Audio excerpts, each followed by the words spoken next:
যদি হঠাৎ করে বাংলাদেশ এবং তুরস্ক নিজেদের জায়গা পরিবর্তন করে তাহলে কি হবে?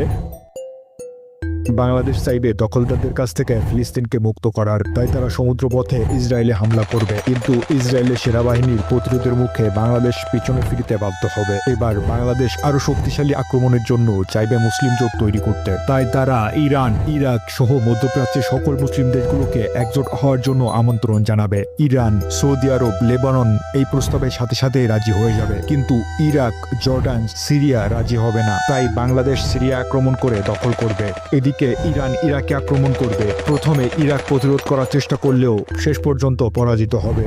এখন বাংলাদেশ, ইরান ও সৌদি আরব একত্রে জর্ডান আক্রমণ করবে। এসব দেখে ইসরায়েল জর্ডানকে সাহায্যের জন্য এগিয়ে আসবে, কিন্তু তিন দিকের আক্রমণের ফলে তারা পিছনে ফিরতে বাধ্য হবে। এখন ইসরায়েল আমেরিকা ও ন্যাটোর কাছে সাহায্য চাইবে। শুরু হবে এক বিশাল যুদ্ধ, কিন্তু মুসলিম জোট ন্যাটোর প্রতিরোধে